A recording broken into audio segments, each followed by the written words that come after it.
Spreading all around my room, my world's so bright, it's hard to breathe, but that's alright. Hush.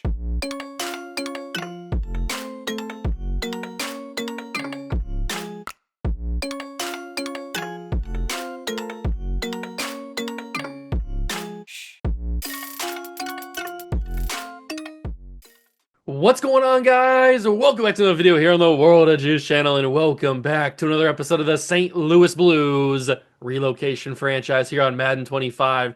We started season number 6 in the last episode. We did weeks 1 through 10, and we kind of had the season that I thought we were going to have, even though we still have a very good team. We didn't simulate very well. We won 3 games in 10 games. So we're 3-6, technically 9 games because we had the bye week before. So we're 3-6. This last stretch, the second half of the season, is going to determine whether we completely blow it up right now or we kind of ride it out. I don't know. I'm heavily debating whether or not we trade Trevor Lawrence or not. And I know that's kind of crazy. That's a little bit like, whoa, what are we talking about here? He's led us to 3 straight championships. And he's got a penalty, a cap penalty that would absolutely murder us. But I think it could be fun. It might throw a little bit of a fun little wrinkle into this rebuild since we've already won 3 championships. So depending on what happens here in these last games of the season, we might be sending away our franchise quarterback to a new team. It's not a guarantee. It's not like that's exactly what's going to happen, but it could. It's very likely. I'd say it's probably 80-20, maybe 85-15 is what I'd have to say the percentages of letting Trevor Lawrence go. But we'll have to wait and see. If you go and enjoy the episode, make sure to leave a like, subscribe to the channel, join the Juice Club, and let's go see how the Blues simulate out the final year of possible Trevor Lawrence. Week 11 is where we pick up. We're 3-6. The Raiders, they're 1-9. They're not having a great year. And the reason that I possibly think we should blow it up is not to free up the cap space because we're not going to have that. We're going to have to franchise tag LaMichael Dotson. But I was looking through trade packages for Trevor Lawrence, and everybody was pretty much everybody was offering me 3 first-round picks and a bunch of different stuff and a really good player along with it. And there was a player that plays middle linebacker that is the same exact age as Matt Sanborn, and he had superstar dev, and I think I might want to do that. So that was kind of what was going through my head when I was looking through the things like why maybe we should actually do this. So it's not like Trevor Lawrence has been a bad quarterback. Obviously, he's been the quarterback of 3 straight Super Bowl teams. He's not been a bad quarterback. It's just maybe I want to go in a new direction. I mean, we're 6 seasons deep. Maybe it's time for a change. We've already lost a lot of our original guys. Maybe it's time to lose one more.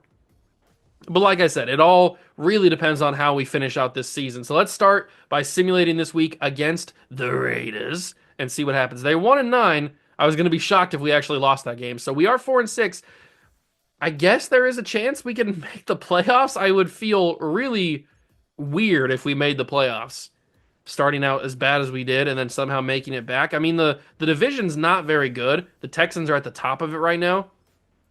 So I guess if we jump in and we beat this team, not jump in, but we lose by a single point. Oh, that hurts. I feel like we could have beat them. We probably should have beat them. We are still trying to develop some of our younger guys too, so it's always nice to see them get some upgrade points. It's week 13. It's time for some focus players, though. Time for some focus players. We're probably gonna need a quarterback if I do end up going for a new guy after Trevor Lawrence. So maybe we just use all 3 of our guys, or all three of these on the top guys. I mean, they're all top 5. We might as well find out if there's a guy that's actually legit. That could be helpful. But now we take on the Ravens, who are not having as good of a year as they usually do. And we win that game. So we're back in the win column, 5-7.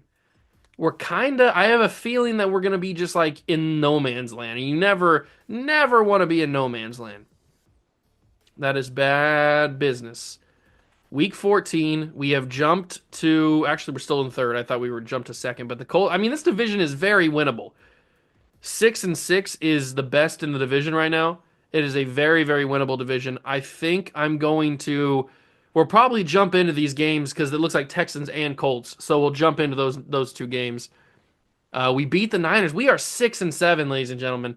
Taking on the Colts again, who we lost to by a single point earlier in this episode. Trevor Lawrence gets an upgrade point. Chop Robinson. I'm glad Chop's developing. I wanted him to develop, so I'm glad he's doing it. But we currently sit at 6-7. If we beat the Texans, we jump them.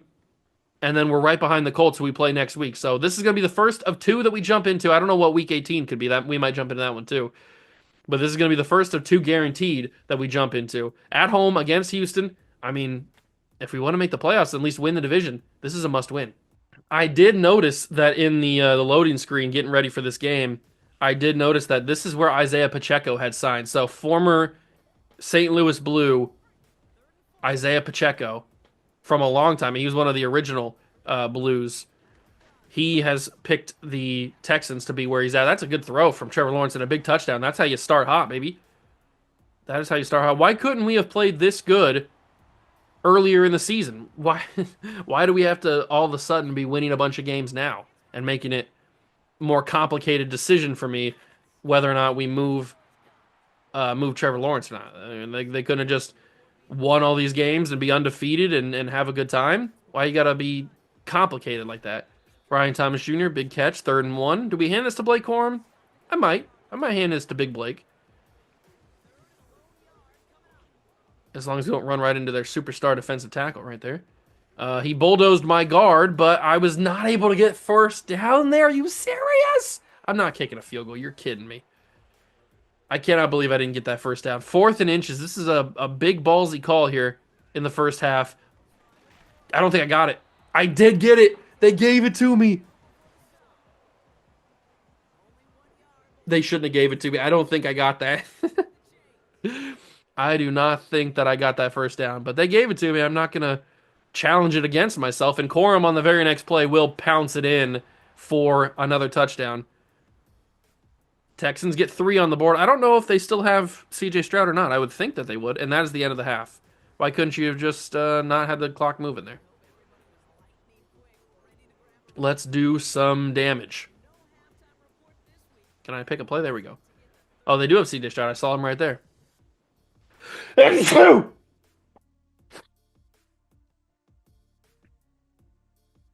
Let's play the key moments and hopefully have a comfortable win. We're into the 4th quarter. We have 21 points now. You love to see it. We should be able to just coast to a victory here. Although the Texans get the touchdown and they went for the onside, they didn't get it. It's 21-10, 3rd and 7. I don't really like the idea of a run here, but we're going to do it anyway. Because I go against the grain, and Corum will get to the 42-yard line, a 4th and 1 situation. They want me to go for it. Of course I'm gonna. No more timeouts for the Texans. If we get this first down, it's ball game. There's only 48 seconds left. So let's go for it. And of course, oh, pass interference. They actually called it. Awesome. Thank you. They actually called pass interference. They don't usually ever call that. And that is how we end the football game. 21-10. We win another game, this time an important one against Houston. So now we jump them in the standings. We're 7-6. They're 6-8. So now we jump them in the standings. And if we beat the Colts, I'm assuming we jump them too. Unless I guess they could have lost this. And maybe we jump them regardless. Cooper gets an upgrade. That's good for him. Let's advance the week and see what happens. Big game against the Colts. They're 7-7. Did I say 7-8 or what did I say? 6? I forget what I said. We're 7-7 now. So if we win this game, we jump the Colts and we are in the division. We started this with 3 wins and now we are at 7 wins. So we're obviously going to jump in and play this game. We've got the Steelers and then the Titans, but the Titans are garbage. They're 3-11 right now. They're having a horrible season. So this is a big win. If we win this game, we lead the division. We'll see what happens. Okay, here we are in Lucas Oil to take on the Colts. This is for the division right here. We're both 7-7. Only 2 games left to go after this. Although we lead 14-3 now, it's 14-10. Into the second half now. Colts have the football. They drive, get a field goal. Colts have the ball again. It's getting a little scary here. Offense hasn't really done much in a while. They get another field goal. 3 minutes to go, and it's a 2-point lead for Indianapolis. This is right up my alley. Right up the old alley. We're going to snap this football. We're going to go to Blake Corum. Not on a lob. I hate myself. My finger freaking slipped off the button, man. I hate when that happens. I didn't have my finger on the button good enough, and it just slipped right off. Get that away to the sideline. Johnson, 2 feet not down. Are you cereal? Are you Captain Crunch? He didn't have 2 feet down. 1 foot, and another one. The second one never comes down. Oh, Quentin, you got to get that other foot down. You got to do a little toe drag swag action. What are we doing here? Oh, that's brutal. That was a college catch, but not an NFL catch, unfortunately. Lowell will get the first down. Good job. I think it's Jeffrey Lowell is his name. I'm still learning some of our newer guys that we added to the team. I hate myself. I pressed snap and it snapped it before I or after I pressed it. It's a whole thing. It's a whole. I'm having a bad time. 2nd and 10. Get the screen. You gotta be kidding me. Nothing can go right for me on this drive. The screen doesn't work because he gets stuck behind his offensive lineman. This is just the worst jump in I've ever had. It's 3rd and 10 again. Throw it. It's caught by McCain, and he's going to get inches. 4th and inches. Unbelievable. Final play before the 2-minute warning. 4th and inches. Please get this or we lose. Blake Corum will get the first down and a little bit extra. Good job, Blake. I thought I was going to get stuffed there for a second. I don't even know what play call I had or I chose here. We're going to go with this. A little bit of motion. Motion in the ocean. There we go. Put some power under that pass. The Michael Dotson first down. It would be ideal for us. You might even say it might behoove us to take this clock down and score with little time remaining. Blake Corum, big run. Broke a tackle there. And now the Colts, they're catching on to the idea. They know that they're in danger of losing because we're in field goal range now, and all we need is 3. So they'll start calling their timeouts, their Timmies, and they will call their second one. We're in a very similar spot. Let's call this another run play here. Corum up the middle. Blake Corum first down. A huge run. Blake's getting some big runs here. Blake is getting some big old runs. From the 12, handoff. Blake again. He falls forward to the 8-yard line. They want me to pass now. I don't know if passing's the right idea. I mean, we've been moving the football consistently on the ground. Why would I all of a sudden pass now? Blake cuts it back inside. And with under a minute to go, Blake Corum has pounded this ball into the end zone. And that might have been the game, and it is. We have gotten the division. After a 3-6 start to the year, we have jumped to 8-7 and a division lead. Now, it's not guaranteed that we win the division. We still have to win out the rest of these games, these last 2 against the Steelers and the Titans, but it's looking very good for us to win this division, which means we get in the playoffs, which means we have a chance at a 4-peat. It's all possible. It is all possible. Simulate the week. 8-7 is crazy. After a 3-6 start, 8. Why couldn't we have simulated like this the whole season? We take on the Steelers, who are also 8-7. All right, big one. Got to win it. Got to win it. And it's a win, 31-14. 31-14. We're 9-7. If the Colts lost, that's the division. That's a clinch. I don't know if the Colts lost, though. We do take on the Titans, who managed to win one more game since the last time we looked. No, they won their game, so they're 8-8. So if we win this game against Tennessee, we have won the division. So obviously we're going to jump in here and try to actually secure it. Final game of the regular season, it's a big one. We win this game, even though it's a meaningless game technically against the Titans, who are playing for nothing. Although I guess they're playing spoiler. If we win this game, we win the division with 10 wins on the season. How we're even in this spot, I have absolutely no idea, but we are in this spot, and we have to capitalize on it. And I have changed the Tennessee Titan uniforms to their older ones, because these ones, in my opinion, are just arguably better than the new ones that, or not, they're not new anymore. The ones they currently wear. These ones are just they clear. The white helmet's way better than the blue helmet. The these jerseys are way better than their current jerseys. These are the Tennessee time. When you think of Tennessee, this is the jersey you think of. So at least that's what most people should think. But I digress. They changed it. And we got a score on them. It's 10-10, third quarter action. Trevor Lawrence with the snap. Underneath, it's McCain, the rookie. He's got himself a touchdown. What a throw from Trevor Lawrence, and what a better catch and run from the rookie. I think it's Brandon McCain is his name. Not 100% sure. Still learning the new guys, like I said earlier. Into the fourth quarter. Titans need a touchdown, and they are struggling. They give us the football back. That is a big mistake. And that is the ball game. The St. Louis Blues are playoff bound for the fourth straight year. Well, at least the fourth. I can't remember if we made it before we won our three-peat.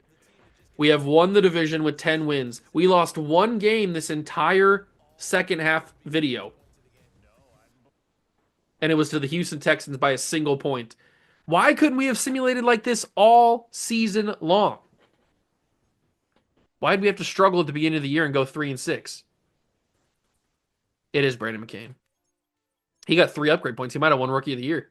Or at least best tight end. I don't know. We have moved on to win the division somehow, some way. And we will play wild card football next episode. Well, we'll play playoff football next episode. I don't know how we did it. We host a playoff game because we won the division. So Seahawks and Bills are the 1 seeds. It's going to be Giants and Lions, Bears and Commanders, Falcons and Rams. That's what's covering my camera's covering. Then Browns and Chargers, Chiefs and Jets, and then us and Cincinnati. Fun playoff bracket. We'll take a look at stats here. But now this makes it a little bit more intriguing because I said whatever happens in this episode would probably determine what happens with this man right here, Trevor Lawrence. I might still be leaning towards trading him in the offseason, regardless of what happens if we win a Super Bowl or not.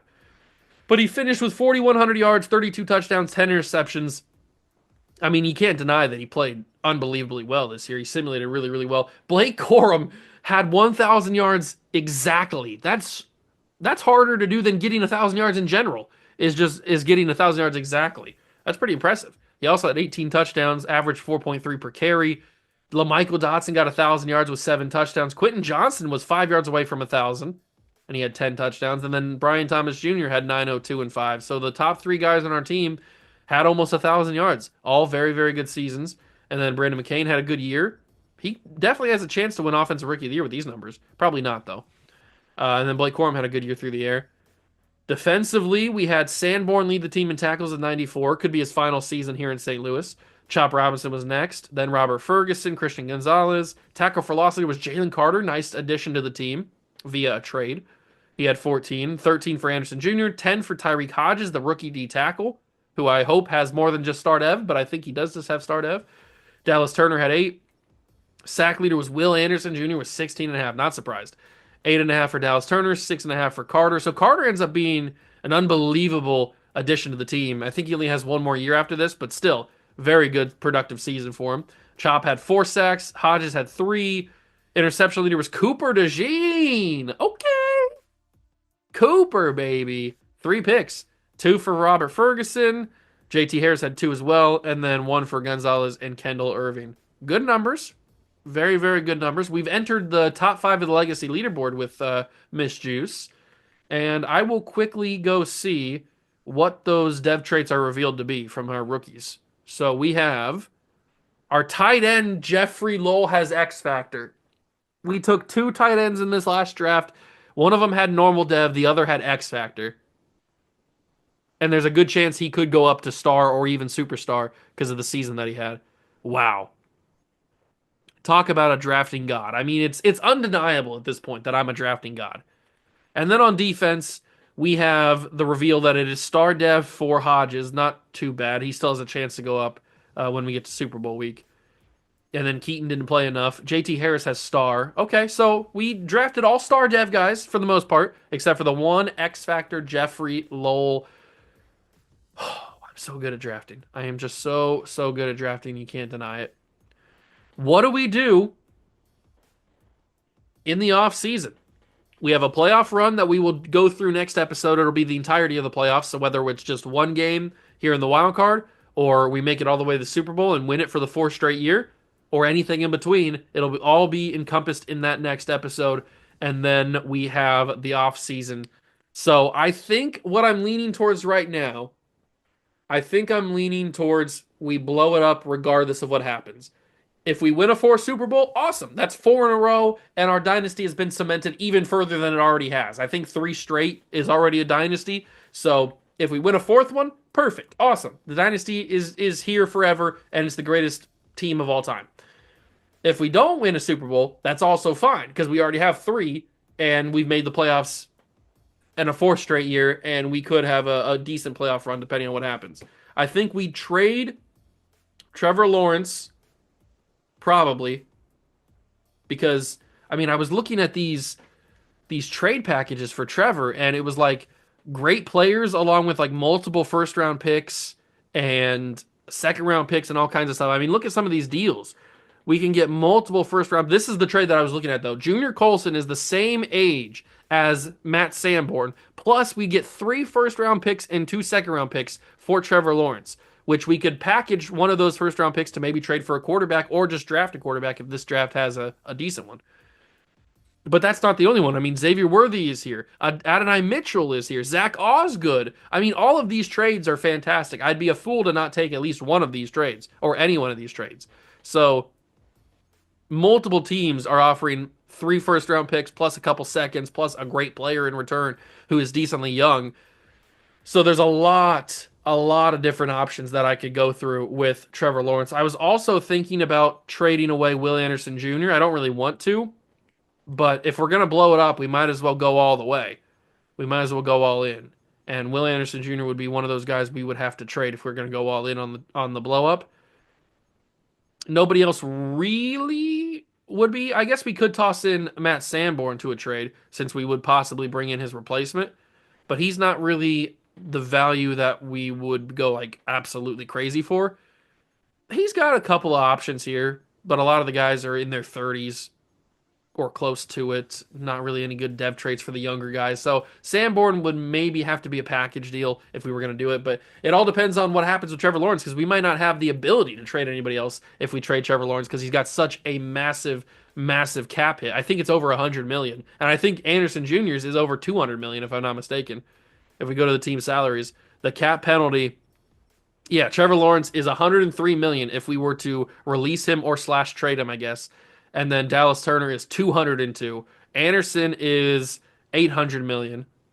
Jalen Carter is no penalty because we're not paying him his bonus or whatever that affects. I think whatever team he was on, it might be the Eagles, I'm not sure, but we're not paying him that. So we could move him if we wanted to.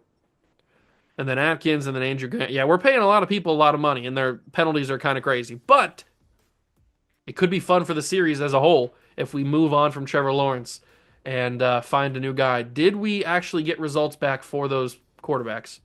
Do we know how good they are? We got to 80% on them. Okay. We got to 80% on them. I don't know if it's going to fully get to 100% by the time we get to the end of the season. But how good are some of these guys? So Tony Sanderson's 5'11". He's a field general. He doesn't have amazing accuracy or amazing physicals.